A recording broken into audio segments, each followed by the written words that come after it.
বন্ধুরা, সারা বিশ্বের নজর যখন হুরমুজ প্রণালীতে মার্কিন অবরোধ এবং ইরানের সাথে উত্তেজনার দিকে, ঠিক তখনই তুরস্ক তাদের নৌবাহিনীকে অপ্রতিরোধ করে গড়ে তুলতে মাঠে নেমেছে। তুরস্ক নিজস্ব প্রযুক্তিতে তৈরি করতে চলেছে দেশটির সর্ববৃহৎ বিমানবাহী রণতরী মুগেম। আপনারা হয়তো জানেন যে তুরস্ক কিন্তু ইতিমধ্যেই একটি হেলিকপ্টার ক্যারিয়ার অপারেট করে এবং একটি ড্রোন ক্যারিয়ার অপারেট করে, যেগুলো তুরস্ক কিন্তু নিজস্ব প্রযুক্তিতেই তৈরি করেছে। তুরস্কের নৌবাহিনীতে হেলিকপ্টার ক্যারিয়ার এবং ড্রোন ক্যারিয়ার থাকলেও তাদের নিজস্ব কোনো এয়ারক্রাফট ক্যারিয়ার ছিল না। সম্প্রতি ইরানে একসাথে মার্কিন যুক্তরাষ্ট্র এবং ইসরায়েলের হামলার পর তুরস্ক নড়ে চড়ে বসেছে।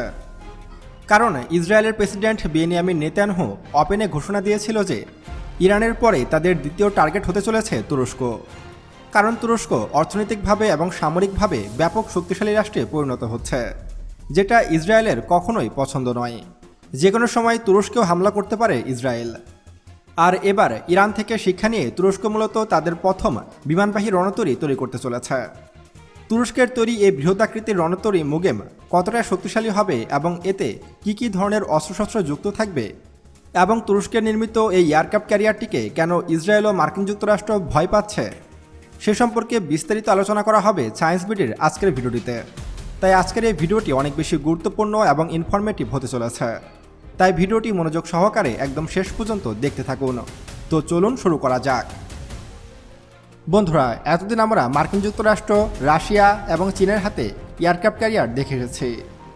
এছাড়া ভারতের মতো দেশও কিন্তু এয়ারক্রাফট ক্যারিয়ার ব্যবহার করে, কিন্তু মুসলিম কোনো দেশ আজ পর্যন্ত শক্তিশালী কোনো এয়ারক্রাফট ক্যারিয়ার তৈরি করতে পারেনি। এবার তুরস্ক মুসলিমদের গর্ব হিসাবে তাদের দেশের সর্ববৃহৎ এবং সর্বপ্রথম বৃহদাকৃতির এয়ারক্রাফট ক্যারিয়ার তৈরি করতে চলেছে, যেটি সাইজে মার্কিন এয়ারক্রাফট ক্যারিয়ারগুলোর চেয়েও অনেক বড় হবে। তুরস্ক যে এয়ারক্রাফট ক্যারিয়ারটি তৈরি করতে চলেছে তার নাম রেখেছে তারা মুগেম। আর এই মুগেম হবে তুরস্কের ইতিহাসে নির্মিত সবথেকে বড় যুদ্ধজাহাজ। এর দৈর্ঘ্য হবে 285 মিটার এবং এর ওজন হবে 60,000 টন। এই রণতরীটি ফ্রান্সের বর্তমান শক্তিশালী ফ্ল্যাগশিপ শাল-দ্য গোলের চেয়েও অনেক বড় এবং শক্তিশালী হবে, এবং মার্কিন যুক্তরাষ্ট্রের এয়ারক্রাফট ক্যারিয়ার আব্রাহাম লিঙ্কন এবং ইউএসএস জেরার্ড আর ফোর্ডের চেয়েও অনেক বেশি শক্তিশালী হবে। এবং তুরস্ক তাদের নিজস্বভাবে তৈরি এই এয়ারক্রাফট ক্যারিয়ারটিতে এমন সব প্রযুক্তি সংযুক্ত করেছে যা পৃথিবীর অনেক দেশের কাছেই নেই। প্রায় 60,000 টন বিশিষ্ট তুরস্কের তৈরি এই এয়ারক্রাফট ক্যারিয়ারটিতে একসাথে প্রায় 60টি যুদ্ধবিমান রাখার ব্যবস্থা থাকবে এবং স্বল্প দূরত্বে টেক অফ করার আধুনিক প্রযুক্তি থাকবে এতে। এছাড়া এতে ভার্টিক্যাল লঞ্চিং সিস্টেম সহ আধুনিক প্রতিরক্ষা ব্যবস্থা সংযুক্ত করা হচ্ছে, যা ত্রিমাত্রিক হুমকি মোকাবেলায় সক্ষম। আগামী 2 থেকে 3 বছরের মধ্যে এই এয়ারক্রাফট ক্যারিয়ারটির কাজ সম্পন্ন হবে এবং এটি তুরস্কের নৌবাহিনীতে যুক্ত হবে। সম্প্রতি ইসরায়েলের প্রেসিডেন্ট বেনিয়ামিন নেতানয়াহু কিন্তু তুরস্ককে হুমকি দিচ্ছিল যে তুরস্ক যদি সামরিকভাবে বেশি শক্তিশালী হয়ে ওঠে এবং ইরানকে সাপোর্ট দেয়, তাহলে পরবর্তীতে তুরস্কেও হামলা করতে পারে বেনিয়ামিন নেতানয়াহু। এবং বেনিয়ামিন নেতানয়াহু আরও দাবি করে যে ইরানের পরে তাদের পরবর্তী টার্গেট হবে তুরস্ক। আর তুরস্কও এটা ভালোমতো বুঝতে পেরেছে। তুরস্ক নিজে ন্যাটো সদস্যভুক্ত দেশ হলেও তারা জানে যে তাদের উপরে যখন হামলা হবে তখন ন্যাটো সদস্যরা কেউই এগিয়ে আসবে না। আর এই কারণেই তুরস্ক নিজস্ব শক্তিকে নিজেরাই বৃদ্ধি করতে শুরু করেছে। ইসরায়েল ও ইরানের সাথে চলমান ভূরাজনৈতিক অস্থিরতার মধ্যে এই রণতরী নির্মাণের সিদ্ধান্ত নিয়েছে তুরস্ক। তুরস্কের প্রেসিডেন্ট রিসেপ তাইয়েপ এরদোয়ান জানান, তুরস্কের বিশাল সমুদ্র সুরক্ষায় ভূমধ্যসাগরীয় অঞ্চলে গ্রিস ও ইসরায়েলের ক্রমবর্ধমান সামরিক মৈত্রী তুরস্কের জন্য নিরাপত্তা হুমকি তৈরি করেছে। আপনারা হয়তো জানেন যে গ্রিস এবং ইসরায়েল কিন্তু বর্তমানে দুটোই তুরস্কের শত্রু এবং তুরস্কের ক্ষতি করার জন্য তারা উঠে পড়ে লেগেছে, এবং তুরস্ক নিজেকে এই অঞ্চলে কোণঠাসা অনুভব করছে।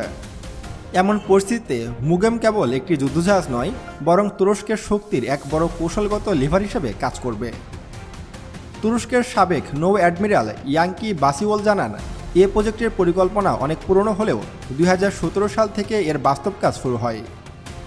আপনারা হয়তো জানেন যে বর্তমানে তুরস্ক কিন্তু পৃথিবীর অন্যতম ড্রোন রপ্তানিকারক দেশে পরিণত হয়েছে। তুরস্ক বর্তমানে এমন সব ড্রোন তৈরি করছে যা পৃথিবীর কোনো র্যাডারে ধরা পড়ে না। 5ম প্রজন্মের ড্রোন থেকে শুরু করে 6ষ্ঠ প্রজন্মের এআই প্রযুক্তির ড্রোনও তৈরি করতে চলেছে তুরস্ক, এবং তুরস্কের এই ড্রোনগুলো বাস্তব যুদ্ধে ব্যাপক কার্যকরী ভূমিকা পালন করেছে। আমরা সম্প্রতি রাশিয়া ইউক্রেন যুদ্ধ, সিরিয়া যুদ্ধ, আর্মেনিয়া আজারবাইজান যুদ্ধে আমরা দেখেছি তুরস্কের ড্রোনগুলো কিভাবে শত্রুপক্ষকে ধ্বংস করেছে। তুরস্কের হাতে বর্তমানে কয়েক হাজার ড্রোন রয়েছে। ড্রোন শক্তিতে ইরানের পরই তুরস্ক অবস্থান করছে। এবার যদি যুদ্ধবিমানের প্রযুক্তির কথা বলি, তাহলে তুরস্ক মুসলিম বিশ্বে এমন একটি দেশ যারা প্রথমবারের মতো পঞ্চম প্রজন্মের স্টিলথ ফাইটার জেট তৈরি করেছে। আপনারা হয়তো জানেন যে রাশিয়ার কাছ থেকে তুরস্ক S-400 ক্রয় করার জন্য মার্কিন যুক্তরাষ্ট্র তুরস্ককে তাদের F-35 প্রজেক্ট থেকে বের করে দিয়েছিল এবং তুরস্কের শত্রু ইসরায়েলের হাতে F-35 তুলে দিয়েছিল যুক্তরাষ্ট্র। সেখান থেকে শিক্ষা নিয়ে তুরস্ক কিন্তু নিজস্ব প্রযুক্তিতে কান ফাইটার জেট ডেভেলপ করছে। আপনারা এখন স্ক্রিনে যে স্টিলথ ফাইটার জেটটি দেখতে পাচ্ছেন, এটি তুরস্ক নিজস্ব প্রযুক্তিতে তৈরি করেছে। প্রযুক্তিগত দিক থেকে তুরস্কের তৈরি এই কান ফাইটার জেটটিকে মার্কিন যুক্তরাষ্ট্রের F-35 এর সাথে তুলনা করা হয়। 2027 সাল নাগাদ তুরস্কের এই কান ফাইটার জেট তাদের সার্ভিসে যুক্ত হবে। আমরা যদি একটু ভালো মতো লক্ষ্য করি, তাহলে আমরা দেখতে পাচ্ছি যে আগামী 2-3 বছরের মধ্যে তুরস্কের সামরিক শক্তিতে ব্যাপক পরিবর্তন ঘটবে।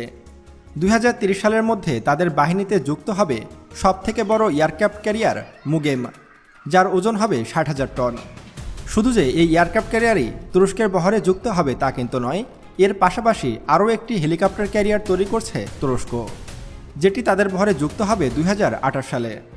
এছাড়াও তুরস্কের বাহিনীতে যুক্ত হবে তাদের নিজস্বভাবে তৈরি পঞ্চম প্রজন্মের স্টিলথ ফাইটার জেট দ্য কান, যে যুদ্ধবিমান সম্পর্কে আমি একটু আগেই আপনাদেরকে জানিয়েছি।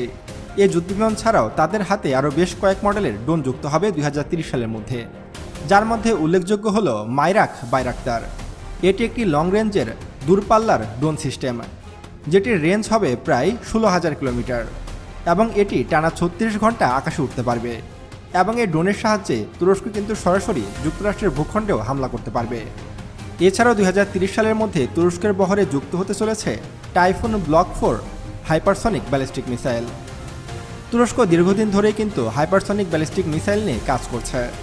যদিও মিসাইল প্রযুক্তিতে তুরস্ক অনেক এগিয়ে গেছে, তারপরেও কিন্তু তাদের হাতে কোনো রকম হাইপারসনিক ব্যালিস্টিক মিসাইল ছিল না। সম্প্রতি তুরস্ক তাদের বহরে টাইফুন ব্লক 4 নামক একটি হাইপারসনিক ব্যালিস্টিক মিসাইল যুক্ত করতে চলেছে, যেটার রেঞ্জ ধরা হচ্ছে 3000 কিলোমিটার এবং এটির গতি থাকবে শব্দের গতির চেয়েও প্রায় 16 গুণ বেশি। এছাড়াও তুরস্ক তৈরি করতে চলেছে নেক্সট জেনারেশন হাইব্রিড ট্যাঙ্ক, যেটি লেজার ওয়েপন ব্যবহার করবে। তুরস্কই বিশ্বের প্রথম দেশ হিসাবে নেক্সট জেনারেশন AI ভিত্তিক হাইব্রিড ট্যাঙ্ক তৈরি করতে চলেছে, যেটি অস্ত্র হিসাবে লেজার অস্ত্র ব্যবহার করবে। এসব ছাড়াও তুরস্ক আরও বিভিন্ন ধরনের অত্যাধুনিক আপকামিং সব অস্ত্র নিয়ে গবেষণা চালাচ্ছে। তুরস্ক সম্প্রতি তাদের সামরিক বাজেট ব্যাপক হারে বৃদ্ধি করেছে। ধারণা করা হচ্ছে 2027-28 সালে তুরস্কের সামরিক বাজেট প্রায় $100 বিলিয়ন ছাড়িয়ে যাবে। সব কিছু মিলিয়ে তুরস্ক আগামী কয়েক বছরে সামরিক খাতে ব্যাপক উন্নতি সাধন করতে চলেছে, যেটা আমাদের মুসলিম দেশ হিসাবে গর্বের বিষয়।